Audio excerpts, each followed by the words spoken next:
I'm Neil Richmond. I'm a co-moderator. Danny and I are going to be a tag team here, alternating questions. Some of you may know me. I've been around the housing and community development field for a long time. I taught for almost 20 years in this area with the Department of Urban Planning at UCLA. I'm going to start by sort of framing the discussion with some numbers, with some demographics, taking you from the state to the county to the city to kind of understand where we stand in the affordable housing crisis today. I don't think it's a mystery to some people because we experience it directly. We know it from our neighbors. We read about it. It's affecting everyone's life, and it has big impacts with regards to transit. Transit is stimulating in many cases, rent increases, and of course the people we need near transit are people that need affordable housing. So I'm waiting them to key up the slides here so that I can give you my presentation, and don't want to start before the slides are here. But let me tell you, we've got a great panel in front of us, and it looks like this. We've keyed up the slides. Wonderful. Okay, the panel here is called, you can go back, Transit, Affordable Housing, and Community Development, because each of those interact with each other, and we think community development can be a big answer to affordable housing, and we talked a little bit about the interaction between transit and affordable housing. Next. So this is not just an LA issue, as many people know. This is throughout the state and all the major cities in the state. People who are community organizers, like from CES and Inquilinos, Unidos, can tell you firsthand that 75% rent increases are not unheard of. And those are the kind of numbers that were reported by the New York Times. Next. Next. These are some interesting, we talked to SCAG and we got some interesting numbers that we wanted to share with you around changing in demographics and income in LA County. Households with incomes under $75,000 annually have actually declined by 240,000. People are being pushed outside of LA County, maybe to the Inland Empire, adding to our congestion. But households with incomes over $75,000 annually have increased by 590,000. That's more than double. So we're talking about increased pressure on the housing stock. The largest share of this increase is households with over $200,000 annually, which represents about 350,000 people of the people above 75K. So there's really changing demographics here in the county that we need to take into account if we're going to understand the rapid increase in rent. Next slide. Well, let's look at the city of Los Angeles, a subset of the county, and let's look at the story there. 240,000 new residents, 160,000 new jobs. It's good to have a vibrant economy these days. But the number of new units from 2010 to 2015 was 40,000. Only one new home for every 6 new residents. That's what we call a housing crisis. We need to preserve existing affordable housing, and we need housing production, particularly for those who need affordable housing. And much of this building, as you well know, are in sort of hotspots, Hollywood, downtown Los Angeles, and in very large structures. And these are not necessarily housing that's affordable. So what are the good things about transit, and what are the challenges? Well, first of all, as we obviously know, it's better access to the region. Mobility is critical for economic development, for employment. It brings new investment, and new investment is critical for communities who have been redlined and who have a history of disinvestment. More jobs, an improved tax base. But what about the challenges? Next.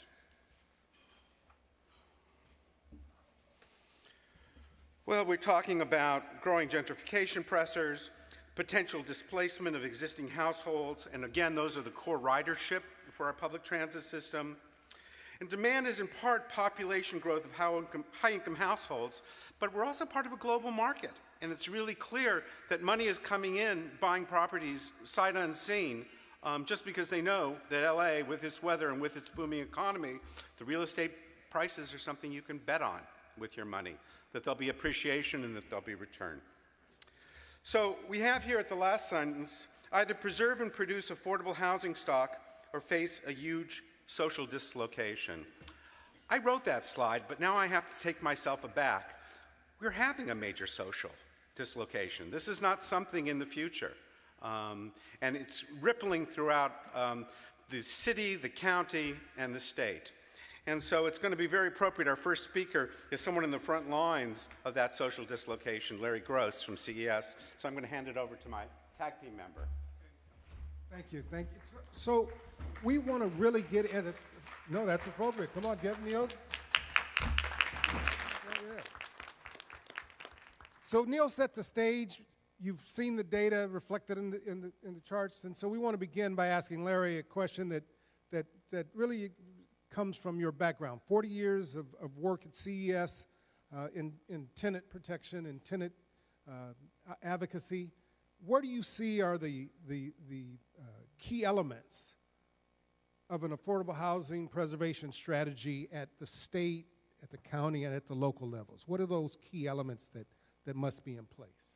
Well, clearly that is the big question and the big challenge. And just for people who don't know, CES, it's Coalition for Economic Survival. We're a grassroots tenant-based organization. We've been around for 44 years. We led the effort to bring rent control to Los Angeles. We created the city of West Hollywood regarding preserving rent control and housing there.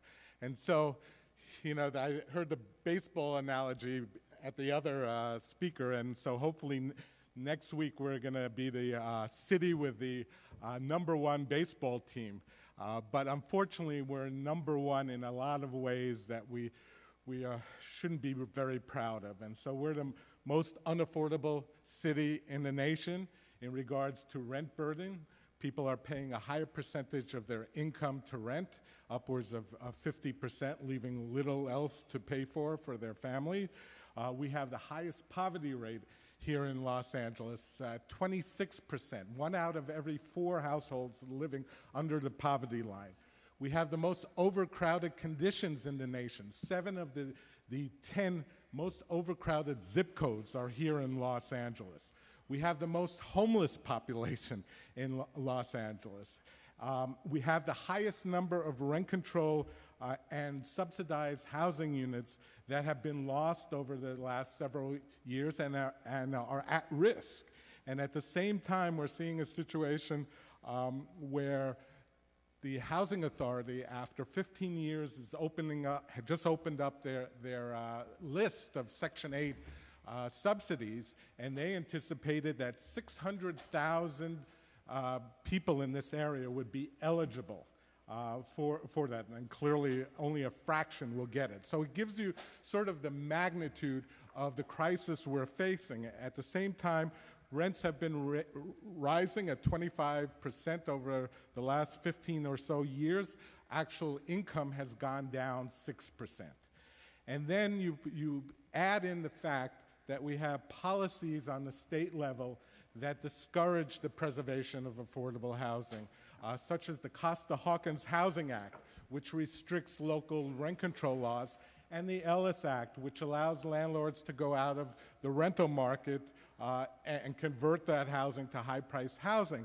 We do a map every quarter showing the number of units. We just published our newest quarter for the 2007, and it shows that 22,484 rent-controlled affordable units have been lost due to the Ellis Act since 2001. We are losing 5 rent-controlled units a day.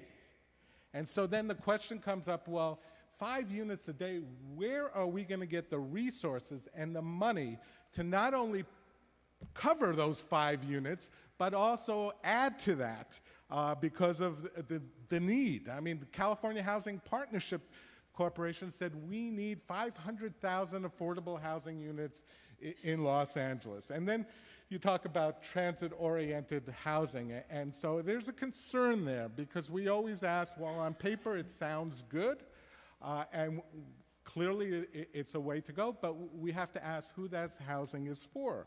And whether or not, if we're building transit, are we also causing displacement? And one example we saw is that when we hit the height of condominium and conversion under the Ellis Act in the mid 2005 to through 2007, one of the hot spots where we saw the largest number of displacement was around the orange line in the valley, which had just opened up. And so the concern is that yes, we need to build transit-oriented housing, affordable housing, but we need to make sure that that housing goes to the people who are dependent. We don't want to see the garages of those buildings filled with Beamers and Mercedes. And then you have to protect the surrounding area because gentrification has a ripple effect. Larry, let me jump in because you're leading me to another question, and that is, what role do you see for tenants and for tenant advocacy organizations? And you began by saying policy changes. Can you talk real quickly because we want to get to the other panelists?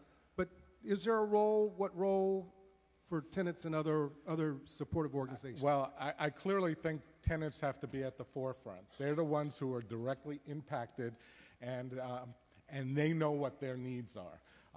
And one example is, because people think, oh, tenants don't have the skills, the ability to do these things. Well, we've assisted 4 tenant associations in LA County from actually buying their HUD-subsidized housing units due to programs that existed, and those tenants are now running those buildings more efficiently than any landlord has in the past because they know what their needs are. And so as far as our strategies, as far as our development of policies, we need to make sure that tenants, those who are directly impacted, are part of that process. We also need our elected officials to make housing a priority. And not only the production of affordable housing, but we also need to preserve our existing housing. And unless we have a marriage of both production and preservation, we're looking at a failed affordable housing policy. They need to be meshed together and have equal priorities. Thank you, Larry. We're going to go to another group that's been organizing tenants for about 40 years. I remember the early stages of this, and it's also been key in fighting for habitable housing conditions. It's hard to believe that we're in this period of hyper-investment in housing, and at the same time, the quality, code violations, the problems associated with that are rising. And so I have a question for Luis Cabrales, who leads Inquilinos Unidos. What are the particular challenges that Latino renters face in today's housing market, and that many live in cities with no renter protections that are critical in this period of skyrocketing rents? And these, again, are often paired with habitability standards. How do we get local political leaders to get on board and to get clear with this? And what are those issues that you're seeing on the ground? Well, kind of echoing what Larry said, I think habitability has not been, it's an afterthought of mobility. We talk about mobility, we talk about transit, we talk about moving goods, but then after we build it, we think, oops, now we displace them. And the irony is that 61% of the Los Angeles population or households live in rental units. Almost half of California's households are rental units. What we need to do, we need to mobilize voters and turn these into a housing rights movement. We did it with the environmental justice movement. We did it with social and civil rights movement, women's rights movements. Why haven't we done it a housing rights movement? 75% of people who come to Inquilinos Unidos are single mothers. 75%. This year, we have seen more and more people, tenants, being threatened with ICE if they do not leave their rent control units. It's a disgrace. We need to address this issue. It's an emergency. You look at City Hall, City Council. Tell me one single council member who was elected on a renter's agenda. Not one of them. Give me a city council district, and I can give you a list of projects that do not address the community's needs, but came along with a check to help the community. We need to mobilize voters. We have done it in the past. Why can't we do it now? Most of us in this room are probably renters. Any renters here? Well, not most, probably half. Can you name one single politician at the local or state level who was elected on a renter's platform? Not one of them. Oh, thank you. Well, is he holding office? Not anymore. We need Denny. We need Denny. We need people like that.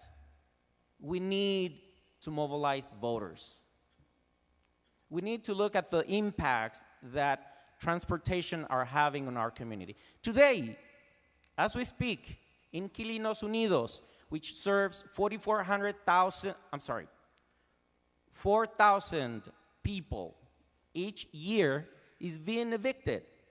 We are being threatened with eviction. Why? Because we are half a block away from the MacArthur Westlake train station.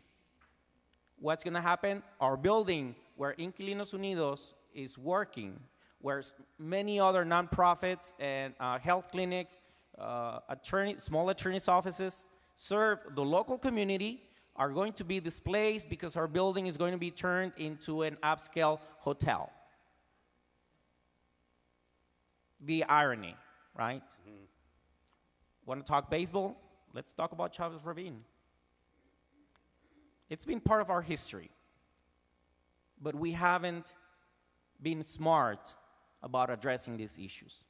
The day we start mobilizing voters, renters, we will stop seeing house overcrowding. We will stop seeing so much family abuse, family violence. We will see an increase in student participation among communities of color. We will see a decrease in abuse of elderly and people with disabilities. Thank you, Thanks, Luis. Danny, you want to take the next question? Yeah, let me get Laura Raymond involved in this. Act LA is known for its support of new transportation systems and investment, but also its concern for the effects of this new infrastructure on existing communities. Following Luis's comment about the dislocation that's happening in his own personal experience, what are your concerns about transit-oriented development, and how can public policy be used to address these concerns? Yeah, thank you for the question. So my name's Laura Raymond. I'm with Alliance for Community Transit Los Angeles, and we're actually a coalition. We're a citywide coalition in the city of 35 different community-based organizations and policy organizations, including CES and Inquilinos Unidos and SCAMP. So we've got some members up here now, and we actually operate in a lot of communities throughout the city. And Act LA formed actually as a response to the investment in transit that's happening in LA. We formed after Measure R passed. There was several major convenings around the city of tenant rights groups and community development corporations saying that this is not only, that the city is not only gearing up for a huge investment in transit, it's also gearing up for a huge investment and kind of switch in the way we're developing to be transit oriented, right? So the city of LA actually is trying to prioritize transit-oriented development now and trying to have 60% of new residential development be built within a half mile of transit stops. And so the organizations that formed Act LA saw Measure R as both an opportunity to uplift communities, right, to invest in transit that low-income people around the city really, really need, but also as a threat that, as we've heard, with investment coming in and land values rising, low-income, transit-dependent riders cannot afford the development that's coming in, right? And the displacement pressures become increasingly harsh for communities to deal with. And so Act LA formed to really say, who is this development going to benefit? And let's prioritize making sure developments benefit communities of color and low-income communities. And so since 2011, we've been working on policy solutions to ensure that the development going in around transit is accessible to low-income communities. And I'll just note, kind of following up on my colleague's comments, that this is also about making sure Metro works, right? It's about having a housing market that serves the majority of Angelinos who are workers and renters, but it's also about making sure the investment in transit is going to work and that people are going to continue to take transit. And when we have market housing coming in around transit stations, what we've seen in LA is that the percentage of TOD residents, so people living within a half mile of transit stops, are actually decreasingly using transit. Because those incomes are going up. And we're actually seeing the percentage of households that own vehicles increase as well. So people moving in near transit are increasingly car owners and increasingly not using transit. So this is about having a successful transit system as well. And so one of the things we've been working on is ensuring that we're preserving and producing affordable housing near transit. And for both of those pieces, for both preserving and producing, you have a suite of policy solutions that we need to see. And we're just chipping away at that, and we really need more, more support, more resources for this type of work. But one of the important strategies that we've been using is land use, right? And so one of the things we've done over the past year is pass Proposition JJJ, which was a value capture program for the city of LA to say when you're benefiting development and if you're building more densely, you need to include affordable units in those projects. And we also, through that proposition, we initiated the Transit-Oriented Communities Affordable Housing Incentive Program, which just became live in September. So it will basically allow development near transit to be more dense, to include less parking if you're putting in a percentage of affordable units, and a percentage of that has to be extremely low income. And so we've seen, just since it went live in September, we've had 19 project applications under that project. So we're seeing developers say, this is actually something that can work, and we're seeing actually a project in Westlake that applied for this is going to be able to include 20 additional affordable units through using this incentive program. And that's a project for formerly homeless people.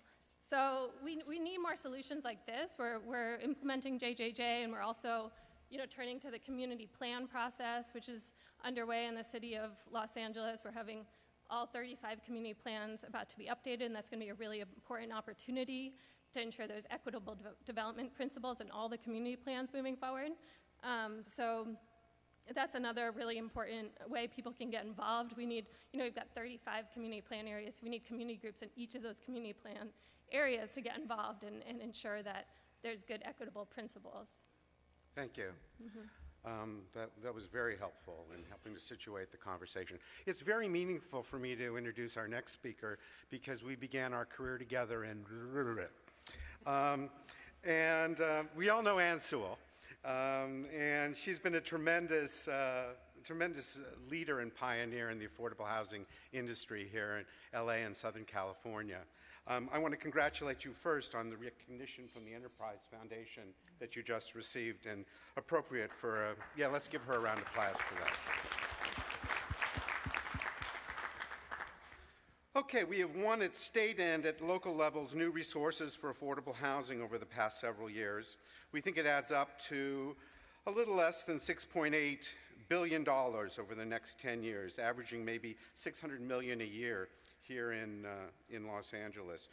Do you sense that, do you agree with this assessment? We kind of got it from SCANF. And if we want a robust affordable housing program, what do you think our goal for annual funding should be? And where do we get the money? Thank you, Neil. Yeah, our daughters went to middle school together and are now 26, so that helps place it. You know, I was driving in my single occupancy vehicle here today because, as usual, I was late. And I stopped and looked at a train going by on the Expo line, and I thought, that is Denny Zane. I mean, in 8 years, that just came about. I think we should give Denny a big round of applause. I mean, it's a lot of other people in this room, too, and a lot of people who will be joining us later, but occasionally the world does change, and it does change for the better, as we were hearing in the earlier panel. I mean, I have neighbors who are like, oh my God, I had to wait 15 seconds for the train to go by. But, you know, it's like a really big deal, a really big improvement. So if I understand Neil's question correctly, it's how much money do we need to really address the affordable housing problem? I haven't quantified it. So I guess I think that there's two pieces to it.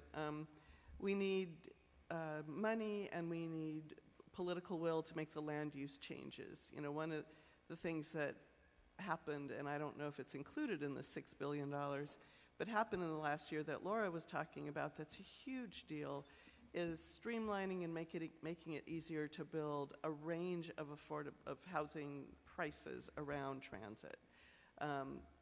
Being able to do market rate with inclusionary is really important because, you know, although I fund and I agree with all of our affordable housing colleagues, it's a city that is having a housing crisis across most income levels. Most of the stuff that's been built in the last year is at the very high end of luxury. We're not talking, you know, Mercedes, and we're talking Teslas. You know, we need housing for people who drive Honda Civics and for people who take the bus, and you know, a whole range of affordable housing. So I think it's not going to be solved just with money. It's going to be solved with making it easier to do market rate for families that have 2 working parents and kids, and you know, all that. Our foundation, you know, my boss teases me that my job description really should be I shove LA, because what I try to do is advance policies by nagging and doing little research projects. And one of the things that we embarked on a couple of years ago, one of the guys at Metro, we were talking about our Metro's investment in affordable housing and what is now called the Metro Affordable Transit Communities Housing Match. Anyway, we made the words match to match. So it's the match loan fund. Metro's in for $9 million, and 4 foundations are in it as well. And it basically helps, it's modeled after a few early prototypes like Roland Curtis and Plaza del Sol in Boyle Heights, where a developer went out and bought 48 units that were built in the 70s when land was cheap and you could have huge parking lots, and you know, it's right next to the train station, the Vermont Expo train station, and worked with the tenants to do a community plan for that site that will now have 150 units. The tenants will move out for a couple of years, move back in, and have 100 new neighbors, and a building that was at risk of being converted into student housing will be preserved for affordable housing forever. And that, I think, is the success that we're looking for. Thank you. But, so one of the things that my buddy at Metro said was, you know, we talk about displacement when the train goes in, but how do we know that people aren't just moving to another station? You know, I mean, he wasn't being argumentative. It was like, really, what do we know happens? And I said, yeah, that's an interesting question, and happened to be talking to a colleague who was at USC, now runs the Atlanta Federal Reserve, Raphael Bostic. And he said, you know, we just got our hands on all of the franchise tax board records for every taxpayer in California, and we can track over the last 20 years and into the future where we all move. As long as you keep filing your tax return, don't worry, it's shrouded. He can't say, oh, look, Ann, this is what you paid in taxes. But you know, he can track where we are all moving around. And what we've done in our first iteration, we're having a big table on Monday to show this, is we've shown that that really our housing crisis is driving displacement, that whether you live near transit or away, if you make less than $35,000, you are moving a lot more often than everybody else. It is not statistically significant that you live near the train station. It is extremely statistically significant that you're a low-income renter. So we really need to figure out how to make more stable housing, more renter protections, but also just more development opportunities because everybody is turning way too fast in LA. Just one other quick question, housing preservation. Can we create a program to acquire existing properties, do moderate rehabilitation or intensive code enforcement, and get some of the existing properties off the market? Is that feasible, even though the low-income housing tax credit program focuses on new construction and substantial rehabilitation? Yeah, exactly. That's what the match program was designed for, is buy an existing building that's naturally affordable. There certainly, this can be anywhere near a metro stop, so any of the 25 cities that have metro stops. Or actually anywhere where there's a high quality transit, so it doesn't have to be a train, it could be bus. And buy existing apartment buildings. You know, Neil and I started our lives in Santa Monica with Community Corp Santa Monica, where this nonprofit bought 25 different buildings, knowing that rent control would not hold forever, knowing that the Ellis Act, somebody would think of a way of releasing the fury of the thwarted rent increasers, and so that if you really wanted to preserve it, you had to put it into nonprofit ownership. And they went out and bought it and added bedrooms and added units, and those buildings are still looking great today in nonprofit ownership. So yeah, you can definitely do that. It's gotten more complicated because the early models of just buy it, get a little rent subsidy, we've gotten to the point where we're, you know, my sister used to tease me that I have none of the womanly arts. I can't cook, I can't sew. You know, fortunately she helped me raise my child, but you know, I can layer 7 kinds of financing on a small apartment building in a heartbeat.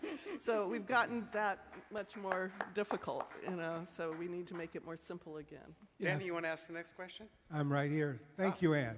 And that leads us to the Enterprise Community Foundation, nationally recognized for your work at creating and funding affordable housing projects, also for your recognition that it's not just housing, it's also quality of life, things like parks and other public spaces. So we're excited that you're here with us today. The big question is, are there examples of successful preservation of affordable housing where there is transit development, where there is other private development? And if so, can you share some of those examples with us? Hi, my name is KeAndra Dodds. I'm with Enterprise Community Partners. And for those who are unfamiliar with Enterprise, we are a national intermediary. We invest capital in affordable housing and other types of development. We help build the capacity of our community development corporation partners and public agencies, and we also advocate for policies at the federal, state, and local level that preserve, protect affordable housing, and also connect residents to opportunities like transportation and education and healthcare. Through our national work, there are many examples of investments and developments that ensure that there isn't displacement. But I'll talk more about the lessons learned and things happening kind of around our region. You know, one of the first things I want to say is just there's really no one size fits all. That's one of the lessons that we've definitely learned, and that you really have to focus on the community and work with the tenants, with the residents to really understand their needs and what can work in that particular community. And then the other key component for us of our anti-displacement work has really been focusing on preservation and recognizing that there's different types of preservation, right? So there's preservation of the subsidized housing that has affordability covenants and maybe just needs some improvements or needs, you know, an additional covenant placed on if that subsidy is expiring. There's also preservation of naturally occurring affordable housing.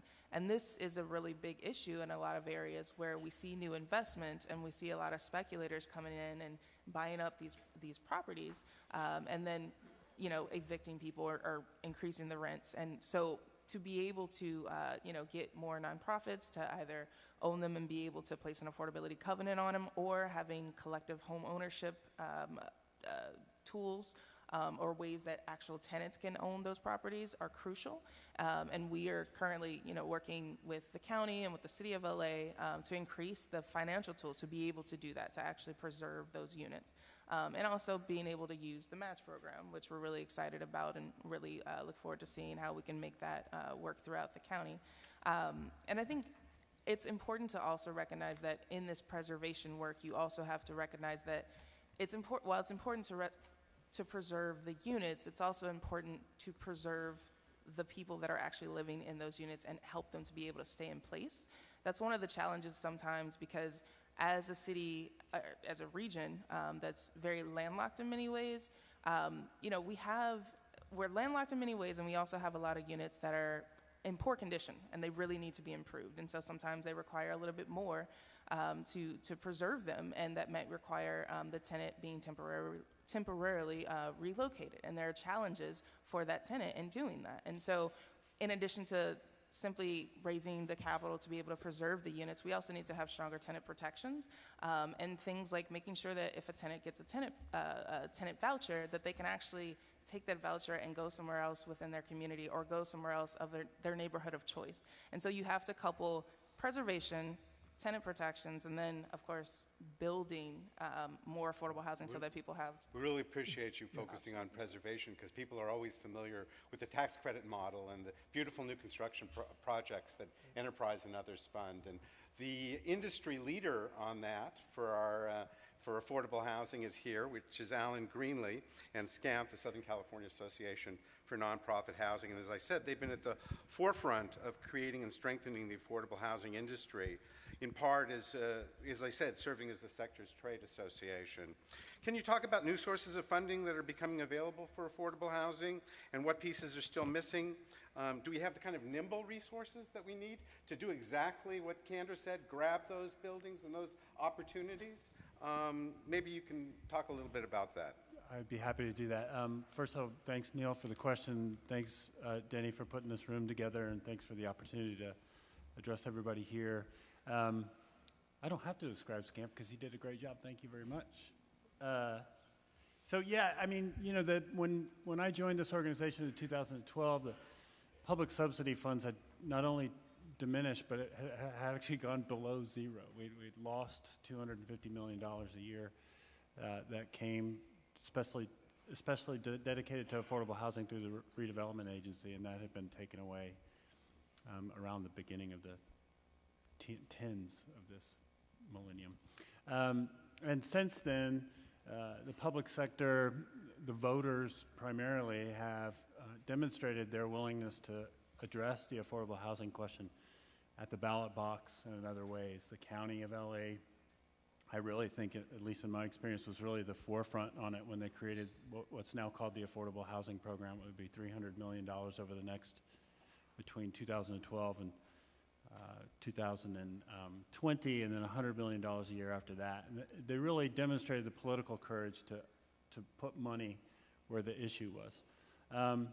And so, the fact that we've been under-subsidizing for so long means that we're operating from a deficit, and certainly, as Larry points out, we're losing as many units as we're building, and so we need to be able to demonstrate the capacity to be able to build stuff, and it takes resources to do that. So we could quibble about what the number has been over the last 5 years or so, but certainly there are two things that we can't take our eye off right now, and that is that the city of Los Angeles is considering for the first time ever an affordable, well, actually introduced in the Bradley administration apparently, the affordable housing linkage fee. So hopefully after 30 some odd years of debating it and 17 hours in the Planning and Land Use Management Committee of the City Council, which passed it for the second time just Tuesday this week, the full council will really get to the place where they'll vote for that.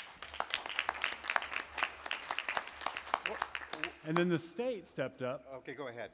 This fall and said, hey, we're going to put an initiative on the ballot. So it'll take 50% plus one, which in LA County means 489,000 votes to vote for an affordable housing bond, and we're working with our coalition partners to make that happen.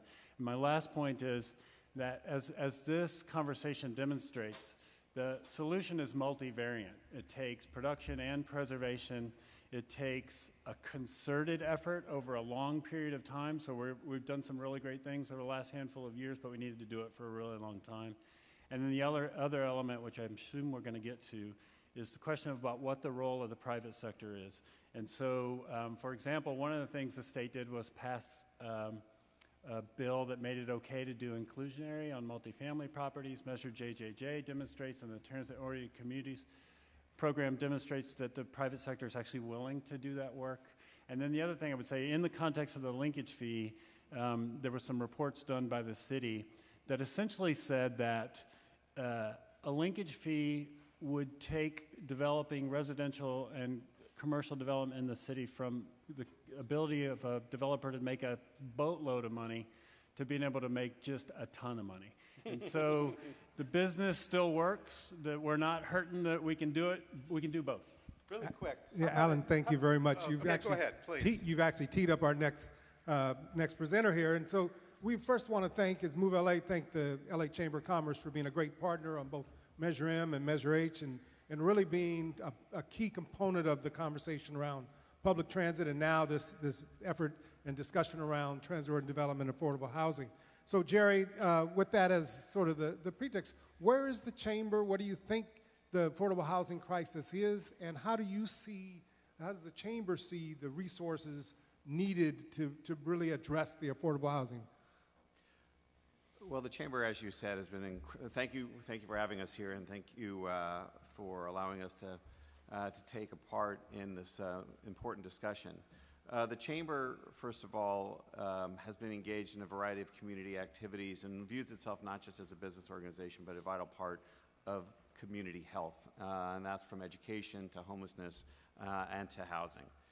To the specific question of the housing crisis, I think we look at the housing crisis basically in two forms. There's a crisis of supply of housing, and there's a crisis of affordability of housing. And both have to be addressed.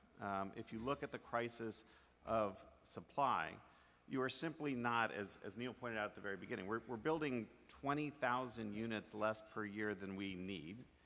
As a state, we're building 100,000 units less per year than we need. We are building into deficits consistently, which means that we're never building enough housing across all spectrums. So that in and of itself creates an issue and a pressure on affordability, because it's not about people who are, as we've done the surveys and looked at this, it's not about people moving to California anymore. It's about people who are just being born in California and families that are being raised in California and people who want to stay in California, especially in Los Angeles and Southern California. So that alone is putting pressure on supply. So we have to figure out how to build housing across all spectrums. On the affordability crisis, that lack of supply does put pressure on the affordable aspect of it. And there's a lot of different pressures put on affordability.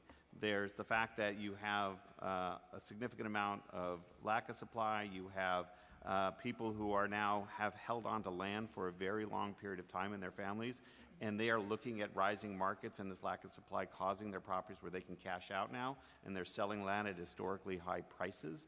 And then you're seeing an onslaught of regulation that really, if you look at just the rental market alone, we are now facing in new construction, $75,000 per door before one shovel is put into a ground or one nail put into a piece of wood.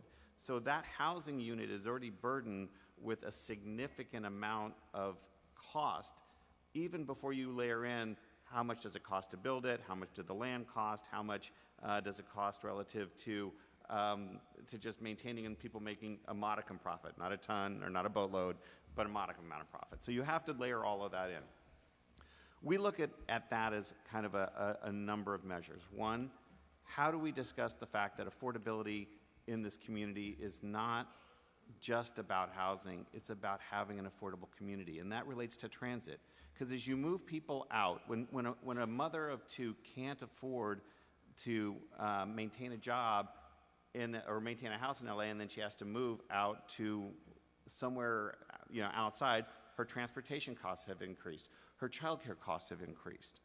She can't get back home to take care of her kid at 4 or 3 o'clock when they get out of school, so she has to have childcare. So we think it's about having an affordable community, an affordable package that both keeps people here on a housing basis, but also keeps people able to pay for those basic needs that they have. Additionally, we also look at the regulatory piece of it as being an important aspect of how do we address that $75,000 per door before you even start building, and how do we address that in the context of the total value that you have in land. We know that you can't build your way out of this crisis, and we know that you can't regulate your way out of this crisis. And we know that you have to look at it not just from the lowest end, because what's happened to date is as we've looked at subsidizing the lowest end of the market, which we agree and know is important to do, that cost is being borne predominantly by the next rung up, by those people who are making over $75,000, as was pointed out, and are being displaced because that rent, that burden is not being paid across the whole board of everyone in the community. So we have to look at a variety of ways to attack this problem. We have to build more. We have to provide regulations that allow for affordable housing to be built, but that cost to be shared across a broader spectrum of income. We have to provide the opportunity to have housing for everybody in our city, and especially those people who are working in our cities, because that's what cuts down on transportation issues. So we look at it holistically. Unfortunately, we are very concerned that we look at these problems in silos, that we try to solve them, one piece at a time, as opposed to looking at the broad spectrum of the problem and trying to find solutions that are really comprehensive. And so our viewpoint is, let's look at these issues comprehensively and not just try to solve for A when it then costs B more. Thank you. So thanks very much. Let's stay with the business community. Adam Lane, the Los Angeles Business Council is known for its ability to think on both a macro and a micro level. And in particular, across typical silos, connecting issues of transportation and housing. How can we, working in ways that leverage public and private investment, make the county work better for business and at the same time community, and addressing the gaps, especially in affordable housing? Great. Well, firstly, I want to thank Move LA for having us. For those of you who don't know, the LA Business Council is a research and advocacy organization. We represent over 150 members across Los Angeles, from market rate developers, mixed use, affordable housing, and everything we do it from a lens of sustainability. So transportation has always presented an opportunity for affordable housing for us. We've released 3 different reports that identify every new transit stop is a new opportunity to develop affordable housing. But we need to make sure that we have policies in place to preserve that affordable housing. And one of those new opportunities is with the transit-oriented community guidelines. And we want to make sure that every time, and I agree with Jerry on this completely, we need to look at it from a holistic point of view. So we can't just see transit, okay, we need to build housing. Or we put in transit-oriented community guidelines, and that's great, we're incentivizing affordable housing near transit. But we need to also make sure we look at the rest of Los Angeles. For example, in the Valley right now, if you look at the map, does not apply to the transit-oriented community guidelines because it has 15-minute headways. Major transit stop is defined as 15-minute headways instead of 17 minutes, which doesn't allow the Valley to get incentives. And that is a major transit corridor that would actually open up a lot of affordable housing opportunities across the state. To get the private sector involved, it's also, we need to make sure that we don't just throw money at problems. For example, we have several new funding opportunities in the city of Los Angeles that we could utilize for affordable housing, but we keep throwing money at certain problems. So we have a pension reform issue in Los Angeles. We throw more money at it instead of actually reforming pensions. We have development reform issues that we need to take care of, and instead of reforming those issues, we raise more revenue for housing and don't actually implement it. So we need to look at these new sources like short-term rentals, for example. We can utilize our new private sector economies that are growing, potentially put a new fee for affordable housing. We have marijuana revenues that the city's going to raise. That's a potential. City Council President Herb Weston has talked about developing a community bank, and the private sector can leverage those funds to create affordable housing in those communities. So we have lots of new opportunities in the city and new emerging funds that we can utilize and the private sector can leverage, especially with the state now passing SB2 and SB3. We need to make sure that we have a permanent source in the city of Los Angeles. One is the linkage fee. The other opportunity is looking at these new different areas that we could leverage those funds. Thank you, Adam. Do you want to ask the next question? Yeah, I was going to say, we're actually at a point where, Hillary, I want to bring you into this conversation because you're active in a number of organizations, and the one that we call your home now, or that you've identified as FAST, known more for its high-powered leaders on its board and the breadth of its reach across issues and organizations. Where do you see the potential for public-private partnerships to address this issue of affordable housing and in the conversation about the need for potentially tax increment type financing or financing that supports affordable, but the recognition that it also has to address the range of housing needed in the community. Where does FAST stand? Well, thank you. And I'm also here, actually, I guess I have two hats, because I'm the incoming chair of the LA County Business Federation, or BizFed. And it's really hard to add anything when you've got the dream team up here of affordable housing. And so there are just a few things, though, that haven't been talked about that I think are really important additions to this, especially in terms of public-private partnerships. One is that I think one of the most important opportunities for assistance in public-private partnerships for affordable housing actually got passed yesterday by the Metro Board, and that is about transportation demand management strategies and expanding what we can do to address this. Because the business community doesn't want to gauge the success of a project by what's in the garage, because we don't want garages anymore. We don't want parking spaces anymore. What we want is high-quality transit, reducing the cost of creating space to store vehicles, and instead have quality places for people to live, and partner that with mobility hubs where people can join up and have places to rest and get on their next mode and to travel together, so that we're not traveling in single-occupant vehicles, but we're actually traveling by transit and microtransit and larger HOVs. In addition, by having transportation management organizations that can then provide passes to every resident, every worker, because not every worker is an employee in the county, and change how we provide transit, we can help reduce that H+T, that cost of the housing and transportation, and make housing available for more people. In addition, I think it's really important, and something that the business community has been tracking, is we just talked about the fact that there are 3 million students in LA County, but we're not talking about where they go after they graduate. What can we be doing to change the typology of our housing so that we can have micro units for people who aren't going to need lots of space because they aren't families, to free up units that can be built for families and for even nuclear families that have the families plus the grandparents, like I have in my home. And to increase the amount of senior housing, because we are talking with so many seniors who right now are holding on to homes that have 3 and 5 bedrooms that could have 1 or 2 families live in them and can't move out because there's no affordable, accessible senior care that is accessible to transit, because they no longer want to drive either, and they'd like to stay in their neighborhood. In addition, I think one of the things that Adam Lane alluded to, but I think is a great opportunity for us to expand the opportunity for affordable housing, is the BRT network, because that bus rapid transit network is an opportunity to expand beyond where the rail stations are, and to look at very high quality, high capacity transit stations that are in areas that are right now not really served by transit, and have the opportunity to come back and be reserved by quality transit in places that are growing. And I'll give you an example. Right now, there's a BRT that's being discussed to connect up Pasadena and Burbank and North Hollywood. The communities of LA, Eagle Rock, and Glendale are fighting for that to extend into what's known as the city route. Well, the city route connects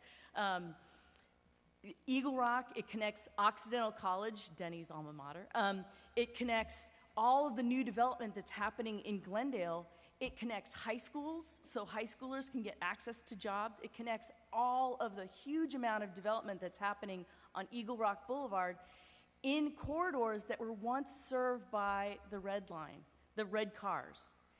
We want to not only add transit, but frankly, take back the historical way that our communities were built, and because they were built around the red car lines. And those are now being served by high quality opportunities for BRT.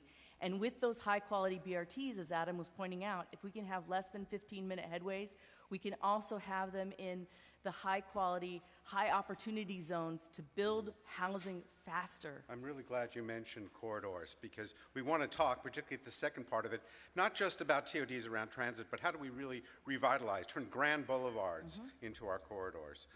We now turn to Tanua Thrash from LISC. LISC has been a critical intermediary in building affordable housing, funding it, supporting social enterprises across the nation.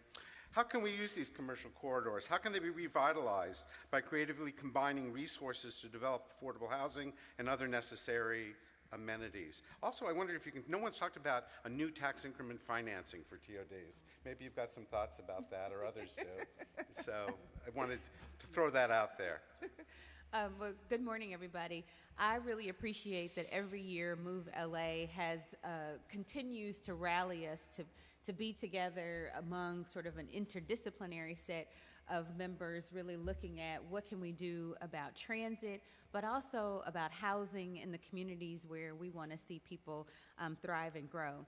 There's so much that's been said already that we haven't already been in some way a part of at LISC with some of my colleagues, be it the match program and looking at financing opportunities for naturally occurring affordable housing, the linkage fee with enterprise, and our preservation work, which we think is just critical. So I'm really glad that Larry brought that up at the beginning, and our partners with SCAMP and making sure we've got the development community that's ready and able to do what needs to be done to create new units. But in those neighborhoods, when transit comes, communities are really excited about the advent of having new infrastructure and new opportunity. And as was already mentioned, all too often, unfortunately, that also means that there's a decline in community. There is a transition, and the words of displacement and gentrification come to mind. I appreciate that Metro has determined and understands that with the introduction of transit, that it may actually cause some level of displacement, and that is huge for a public agency to recognize that and to begin to put policies and financing infrastructure in place to combat that. These neighborhoods are places where people live. We've talked about the housing, but it's also places where people shop, where they open businesses, and where they're able to get employment a lot of times because of those businesses there. I often talk about the fact that in transit-rich neighborhoods, often they're connected with some of our cultural gems in our county, be it Chinatown, Little Tokyo, Leimert Park, Boyle Heights, Koreatown, all places that we love to go to because we think fondly of food and culture and the interaction that we're able to have in those places. But if we're not careful, because we've displaced the people, because we've displaced and disrupted in some way, because we haven't thought intentionally about how this transit infrastructure and other new investments go into places, we could stand to lose those cultural gems. So at LISC, what we're really looking at and talking about is how do we continue to have creative placemaking in communities that we want to see thrive, where we want to really lift up that legacy, those rich legacies and histories in those places. And then sometimes we also call that place keeping, because these are places that we'd like to keep. So we're looking at how do we anchor small businesses in those places? How do we provide them with the capital that's necessary? The Metro Match program, for the most part, is really focused on housing, but there's also a small component for small business and making sure that we're anchoring businesses in the community. At LISC, we have commercial real estate loans for small businesses. There's a lot of study that shows that if you displace those businesses and communities, they also disrupt the places that low-income and moderate-income people may shop and access goods and services. So we think that is critical. I'll also just mention two other housing types that Hillary really started to touch on. And, you know, as a field, as a housing development field, as a housing preservation field, we are and generally have been focused on the main tool of the low-income housing tax credit. But we know, and we've heard from the business community, from the nonprofit community, we cannot build our way out of the number of units that we need. And so we've got to get creative with the land use structure we have in order to be able to get more units. Well, there are two ways that we're looking at that now in the city of LA. One is the accessory dwelling units, which are the granny flats, or what I grew up knowing as the back house. That's an opportunity to really be able to put new units online at varying sizes, from 500 to 1,200 square feet. And there's also a move toward shared housing. And hearing Hillary talk about, she gave the example, you're a senior, you can't sell your home. Where are you going to go? You got 4 bedrooms, but it's just you in the home. There are opportunities, but some of our federal policies, some of our state policies really don't allow for subsidy to be put into that home to allow for that person to be able to bring in someone with, let's say, a Section 8 voucher, for example, because of the way our policies are set up. So I just urge us today to think about transit as sort of the great hope of opportunity for our communities. How do we preserve those cultural gems and those small businesses? And how do we rethink our policy and our land uses in such a way that we can find ways to use our land to create more density in the structure we have now? To Noah, as usual, you touch my heart when you bring it home. Granny Flat was a term I learned as a councilman. It was the back house. It was the back house. You know, and I think now my daughter and her family of 5 just moved into a 720 square foot 2-bedroom, if you can, they call it that, so I'll call it that, back house just off the Expo line, but not at a stop location off Arlington and the Expo line. So those opportunities now are creeping back into the nomenclature of our community and becoming more apparent to be part of the development or the rehabilitation effort that needs to go on to make sure that those units are habitable and safe. The other side of my household, my mother-in-law lives in one of the Thomas Saffron properties, and I'm proud to say it's one of the most beautiful developments we have in the city of Inglewood, so I want to thank you, Alan Gross, for being here. And Thomas Saffron has been a leader in this area of affordable housing in unique spaces and places around the county. But more recently, really have begun to develop a strategy and implement a strategy around mixed-use development. Mixed market development probably is a better way to describe that. So we'd be interested in hearing from you, Alan, about where you see middle-income housing being and how does that dovetail to the creation and opportunity to expand affordable housing and some of this notion of shared housing. How are you all playing in that market space? Well, thank you for the kind words. You know, it is really a mission of our company to really provide incredibly high quality affordable housing that really doesn't just fill the need.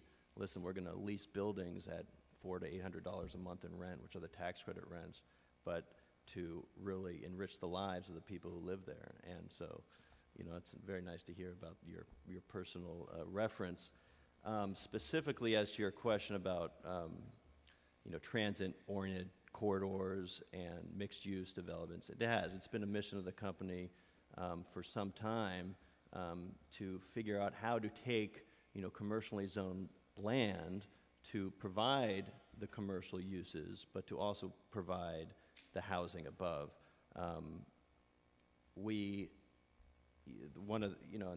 Really is an incredible panel here. I mean, I think the positive is that we have touched on so many solutions and where we are, and when I look at it, we're in a very bright place is when you could look at it from a pessimistic side, but I look at it really from an optimistic side. We're talking about a lot of the solutions here that are really going to make a difference in Los Angeles, and I think this panel really has touched on a lot of them, so I thank you all.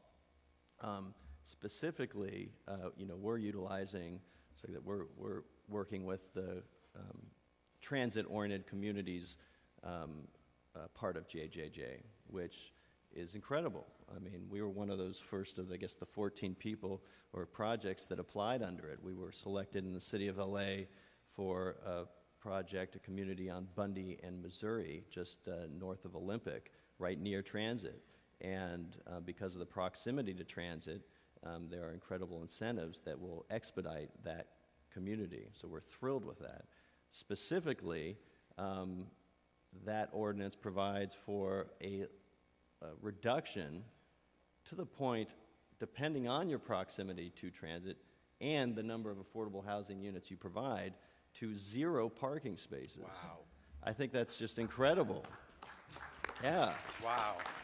And when you think about the cost of a parking space, if it's $40,000 in a podium and market rate developers need to provide $2.25, I mean, that's $100,000 just starting point on parking. So again, these are solutions that are already in the works. It would be incredible to see that expanded in how to provide more housing with less parking. The last point I will make is an Inglewood reference. We are also working on, because it's not just the 30 to 60% affordable, which is what affordable industry provides based on tax credits. 60% of median income is about $32,000 a year. If you make more than $32,000 a year, how do you afford an affordable housing apartment? It's all the things we're talking about. Preservation, so key. What you said about Ellis Act, so important. I mean, how do we do something about that? But we are working in the city of Inglewood and in partnership with the city of Inglewood for a project or community, a site called D3, which is on Florence between Market and La Brea, and the real interest is to revitalize Market Street with some high-quality affordable housing and also market rate housing. So, thank you. Yeah. Tony Salazar. McCormick Baron Salazar is considered by many to be the nation's leading for-profit developer, manager, and asset manager of economically integrated housing. So we're talking about middle-income housing. We're talking about deeply affordable housing. What are the lessons from around the country that you can bring here to Los Angeles? You've done a lot of work in Los Angeles already. And how can we take advantage of these new infrastructure properties in development? And in particular, maybe you can talk a little bit about tax increment financing. Is this something that we need for affordable housing, to do targeted investment? Would that help in the work that you do? Let me talk a little, because after listening to everyone, I get to offer a perspective here that from a private developer that works nationally and works on mixed income. So our developments, we've developed about 24,000 units, and we manage property. We manage about 35,000 units. So every night, we house 100,000 people every night. And in those 100,000, about 20% of them are public housing. About another 40% are tax credit and workforce, and another 40, and the rest are just market rate people, straight market rate. And they're dispersed throughout, so they live in the same developments. So people of different incomes do live together, and I'm in my 38th year of developing housing in this country. And it might be news to you that the vast majority of affordable housing developed in this country is developed by for-profit developers. But the vast majority of the tax credits and the affordable housing is done by people like me, mission-driven, or like Andrew, mission-driven people who understand that there's a need for economic integration. And 38 years ago, when I started developing, we were developing mixed-income housing because there was no one interested living in cities. And we were trying to keep middle-income people in neighborhoods to give retail a better chance for success, to create a better tax base. Today, we build mixed-income housing to try to keep low-income people there from being run over by market-rate people. So when you have this kind of tension going on, let me say there's two types of private developers. People like me, Andrew, and then there's people who develop just straight old market rate stuff, and non-regulated, regulated. Okay. We need each other. Okay? We need a partnership with each other. If you're going to build tens and thousands of units, they just don't happen by themselves. You know how it takes a village to build, to raise a child? Somebody's got to build the village. Okay? That's me. I build villages, I build housing, I manage it, I take care of it. Okay? Everything you heard today, and I appreciate all your hard work of advocating and trying to raise money, if everything we said today gets implemented, you're still not going to meet the housing needs that we have in front of us. You're still going to have gentrification problems. And let me tell you something from my perspective. You're losing the war on gentrification. You're losing it by a mile. You're not even close to getting there. And it's because as Jerry was saying, we need production. We need units. We need to generate housing. We need to create housing units out there and put people in them, right? So how do we work together, me as a private developer, Andrew to say, let's go build 100,000 units. Because if you're not talking about hundreds of thousands of units, if you're not talking about tens of billions of dollars, you're not going to make it. People are going to continue to drive until they find affordability. And you need tax increment financing. You need low-income housing tax credits. You need all these other kinds of incentives to create affordable housing, because as you heard today, affordable housing does not get built without the subsidies that are there and without three other things. Now, these are my last points. And if you don't understand these three things, you're not going to understand development and production. You need land, you need subsidy, and you need political will. I work in every major city in this country, New York, Boston, San Francisco. In every one of those cities, these three things are lined up in a straight line. In Los Angeles, they are not. I spend less time here. I live here because I married a beautiful gal from Boyle Heights. But I spend most of my time in these other cities because I generate more housing over there because those three things are working together. Here, they do not. So if you're going to spend your time advocating and you want to build 100,000 units for low-income people, work to get those three things in working order. Thank you, Tony. Thank you, Tony. You put a number on it, and that is an important question. So before we release the panel, we've got one more person to speak, and I'm leading up to her this way. We're going to come back to each of you and ask you about a number. You know, Tony's dropped, what did you say, 6 billion? What was? Billions. 6 billion. Okay, I want to make sure I got the right. B. Billion. Right. Billion Right. I need a vowel in there somewhere, but that's okay. A billion. Mark Ridley Thomas, a champion around H, a champion at HHH, committed to ending homelessness in Los Angeles County, so much so that he reached into Move LA and commandeered away from us a member of our family. And it's my privilege to have the opportunity to ask my sister in this struggle, Beth Steckler, who I enjoyed working with at Move LA tremendously. And when I'm glad Denny wasn't standing in front of me when he told me you were going to go help Mark put a body in motion around HHH and H. So we're glad and proud to see you here speaking with us today. So let's give Beth a round of applause for her work. So Beth, are we seeing the resources that are made available by the vote of the voters being put to work? Are we seeing them be sufficient? Or what is, in your view and the supervisor's view, what is the number we need to be looking at, both in unit production, but more importantly in the dollar sign of what the resource needs to look like? And how are you guys thinking at this point we get there? Thank you very much for that nice introduction, and it's lovely to be here with all of you and my Move LA family. I want to first back up a little bit and go back to a couple things that previous panelists have said, which I think are very applicable to Measure H, which was the ballot measure passed in March for a quarter-cent sales tax dedicated to homeless services. Tony talked about scale. You know, we've been working valiant efforts on homelessness for decades.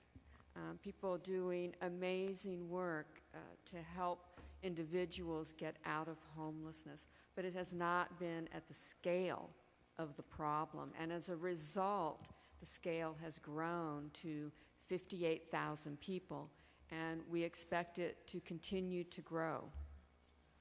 So 58,000 is one of those words, one of those numbers that we need to look at. Measure H gives us the ability to ramp up our social service system to meet the need at the scale. So we are looking at housing 45,000 people who are on the streets right now within the next 5 years. and preventing another 30,000 from becoming homeless. Yeah, there's nobody here who's for homelessness, right? We've yet to find the person who sees someone on the street and says, yeah, right? So with that sort of consensus, we can really move. Alan talked about a couple things with housing, and it's also true with homelessness, which is multiple approaches and sustained effort over years. I mean, we have this in transportation. We're always on the lookout for the quick fix, the one thing that will make everything different. And the truth is, it's multiple approaches sustained over years. And the county started laying the groundwork for Measure H in 2015 by convening multiple policy forums, I think 18 policy forums, to figure out what's the best plan for the city, for the county of LA. And came up with 47 strategies. So I'm going to start with one, not really. 47 strategies. So these are strategies that are aimed at catching people from falling into homelessness. Strategies like jail in-reach. How many of the people who are incarcerated get released with no place to live?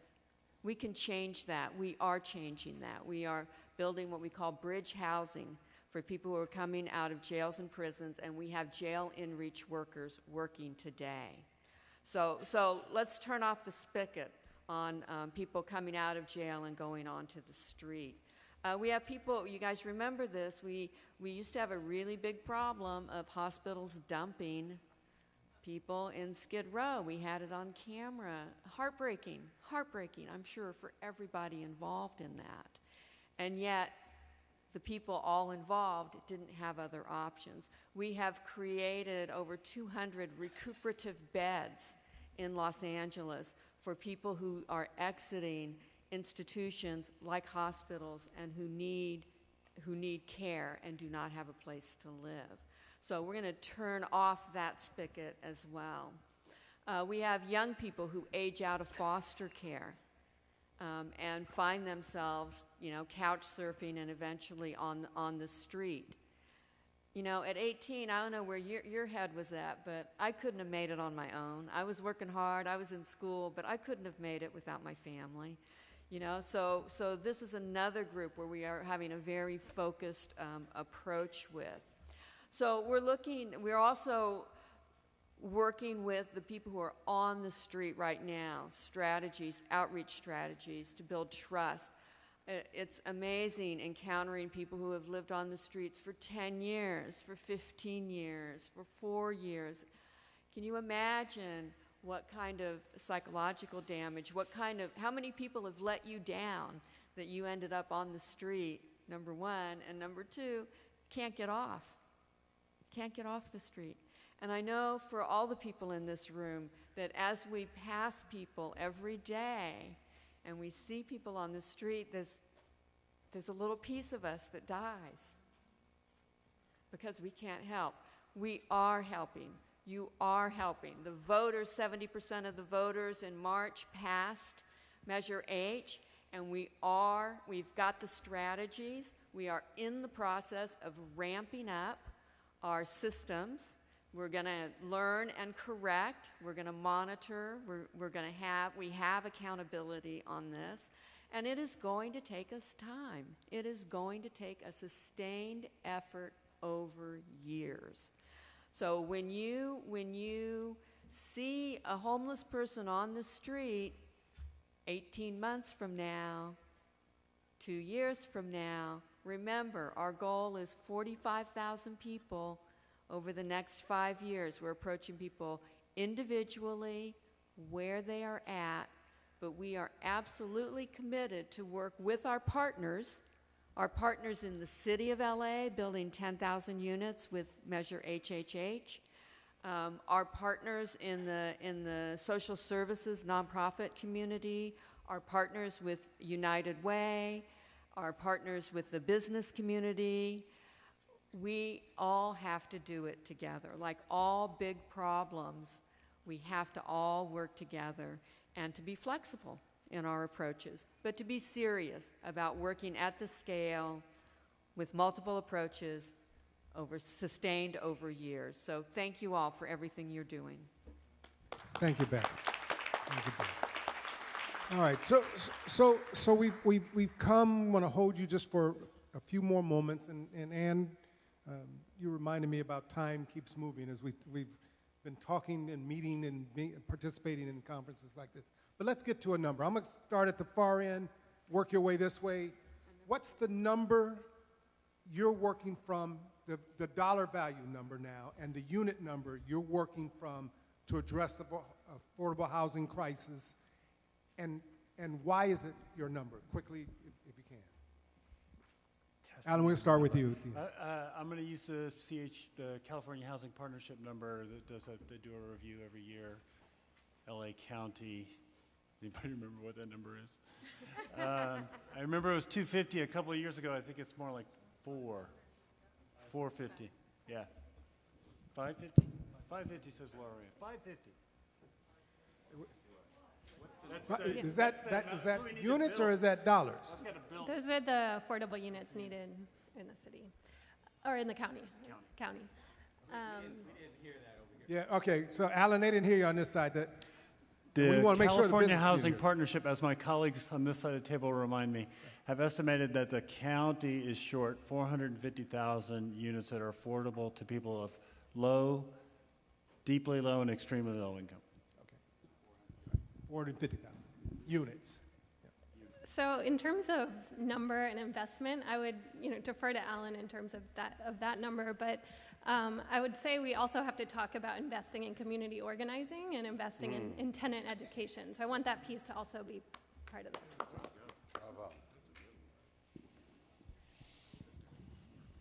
I'm going to vote with Alan. I think that when we look at the levels of overpaying and overcrowding, we're looking at an enormous scale that we need to build at to relieve that and keep people from being pushed out. Agree with the 450 of the county. I would say for the city of LA, we've been working off Mayor Garcetti's 100,000 unit goal, and he also announced 15,000 affordable. I think the first goal is good. The second goal is far too short. We need way more than 15,000 affordable housing units in Los Angeles. And as far as funding, it's great what we got. We need a lot more. We need to make the process more efficient so all our money goes directly into building construction of housing, goes directly to services. It doesn't get caught up in bureaucracy. It doesn't get caught up in permitting and delays. So we need lots more money, lots more efficiency, and I think we need to set a higher affordable housing target in the city and the county. So I'll agree with the 550,000 number. I think as far as resources, I don't have a number for that, but I'll add, even though as many resources as we've gotten and as much as we need, we also need help with siting. That's the one thing I don't think has really come up on this panel. We have huge challenges with communities pushing back about investing in affordable housing in their communities. People will vote for it, but don't necessarily want to see it in their communities. So we have a long way to go as far as that goes. So I'll second Laura's idea about putting up money for self-interest here, yes. But in regards to numbers, I mean, look, reality is with the insanity in the White House and at HUD, I don't know where those resources are going to come from to pay for the need at this point. So my focus is on preserving what we have because it's a lot cheaper to preserve the existing affordable housing because if we lose those units, they will never be replaced.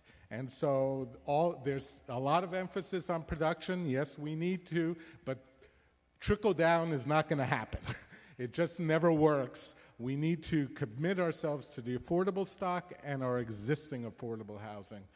And that's the only way we're going to address this crisis.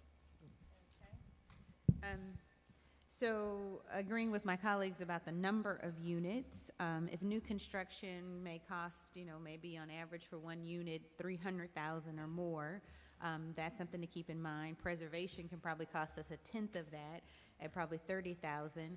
I do think that we haven't talked as much about it, but there's still a home ownership strategy, and there are cities out there that are still putting funds into soft seconds. I think that we need to go up to 120 to 150% of AMI on those soft second opportunities. And finally, when it comes to ADUs, it would be fantastic if we could get those either garage conversions or new construction somewhere between 50 and 75,000. Before we jump the podium, if the question was as a recommendation, as opposed to the way I put it as a demand number, does that change any comment over here? So, okay, just want to flow. All right. I want to agree with the 450,000 for county and 100,000 for city, but I also think we need to have money to plan the tax increment financing areas. We don't have CRA anymore. These take a long time, but when you plan them, you have money back in perpetuity because all boats rise, and then 30% of that tax increment goes back to affordable housing. And I think we need to have much more money for advocacy and tax increment financing planning so we can regain those opportunities. So I'm going to accept actually the 450. I actually think it's about 500,000 units we need. Okay. So, and I'm going to put that number on it, taking a cue from Tanua. I didn't see any heads over there saying no, we don't. So Tanua. We'll go 500,000. $211 billion. That's the number if you take the cost per unit to build these units. I agree with that total development as a developer. As a total development cost. That's total development cost. The subsidy portion on the 400, I take 450,000 at about 275,000 for subsidy, not taking into consideration inflation. I'm at $123 billion. As the subsidy number. That's the subsidy loan. That's a subsidy to the 211. To his number. Right, to the number. All right. Luis? I have a couple of numbers. I think it costs approximately, I'm going to say roughly, $20 million a year to defend and help all the tenants who come to nonprofits for help when they're being unjustly evicted. Especially in in cities where there's no rent control, and single mothers are living $50 away from being evicted, just because their landlord wants to increase rent and they want to bring in people who can afford $50 more a month. Another number, we need to get rid of Costa Hawkins, the law that prevents local governments from incorporating rent control regulations. How much would that cost us, either through legislature or through a ballot measure?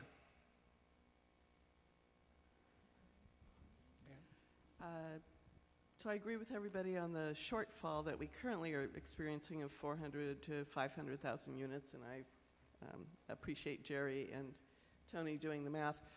But SCAG predicts that by 2035 we will have 624,000 new households, not those 450,000 people. 624,000 new people, of whom mathematically 40% will be low income. Just do the curve, median income, 40% are low income, and if everything distributed equally, which it doesn't, let's say 25% would be very low income. We need to plan for that, and I